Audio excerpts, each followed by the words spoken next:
Welcome to our exploration of Switch, How to Change Things When Change is Hard by Chip and Dan Heath. This practical and insightful book tackles one of the biggest challenges we all face, creating meaningful, lasting change in our personal lives, organizations, and communities. Change is hard, not because people are lazy or resistant, but because the forces driving our decisions are often misaligned. The Heath brothers break this down using a simple, powerful framework that helps us understand how to make change easier and more effective. At the heart of Switch is a metaphor borrowed from psychologist Jonathan Haidt: the rider, the elephant, and the path. These represent the three critical forces that drive change, and successful transformation happens when all three are aligned. Let's unpack each one. The rider, directing the rational mind. The rider represents the rational, analytical part of our mind. It's the part that loves logic, plans, and clear direction. While the rider is capable of making good decisions, it's easily overwhelmed. Without a clear focus, it overthinks, second-guesses, and ultimately leads to analysis paralysis. The key to engaging the rider is to provide clear direction. The Heath brothers suggest starting with what they call bright spots. Instead of focusing on what's wrong, look for examples where things are already working. For instance, if you're trying to improve employee morale in your organization, find the department where morale is already high and study what they're doing right. Once you've identified these bright spots, create a clear plan to replicate their success. Another way to guide the rider is by shrinking the change, breaking big, intimidating goals into smaller, manageable steps. Imagine trying to save money. Instead of aiming for a daunting goal like saving $10,000, start with saving $5 a day. Small wins build momentum, and before you know it, the rider is on board. The elephant, motivating the emotional side. If the rider is the rational side, the elephant is the emotional, instinctive part of us. It's the source of passion, energy, and motivation, but also fear, resistance, and procrastination.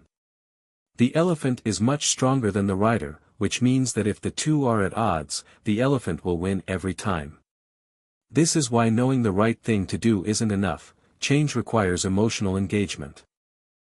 To motivate the elephant, the Heath brothers emphasize the importance of finding the feeling. Facts and data rarely inspire action.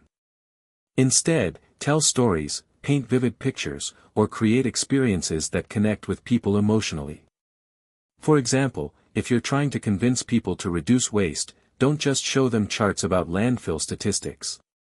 Take them on a tour of a landfill so they can see and smell the impact firsthand. The authors also stress the importance of tapping into intrinsic motivation. Instead of using external rewards or punishments, find ways to connect the change to people's values and identity.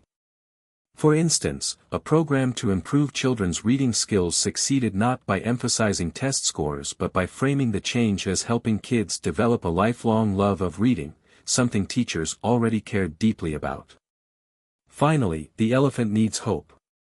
Big changes can feel overwhelming, so it's crucial to highlight progress. Celebrate small victories to show that success is possible and that the journey is worth it. The path, shaping the environment. Even when the rider and elephant are aligned, change is still difficult if the environment, or the path, makes it hard to move forward. The Heath brothers argue that shaping the path is often the most overlooked part of change. One way to do this is by tweaking the environment to make the desired behavior easier. For instance, if you want to eat healthier, don't rely on willpower alone. Rearrange your kitchen so that healthy snacks are easy to grab and junk food is harder to access. Similarly, if you want your team to collaborate more, rearrange the office layout to encourage interaction. Another strategy is to build habits by creating clear action triggers. For example, if your goal is to exercise regularly, link it to an existing routine, like going for a run immediately after brushing your teeth in the morning. When the trigger becomes automatic, the behavior follows. Finally, rally the herd. People are heavily influenced by social norms, so use this to your advantage. If you want people to adopt a new behavior, show them that others are already doing it. For instance, hotels have increased towel reuse by simply adding signs that say, "Most guests in this room reuse their towels." Case studies and real-world examples. Throughout Switch, the Heath brothers share compelling real-world examples to illustrate their principles.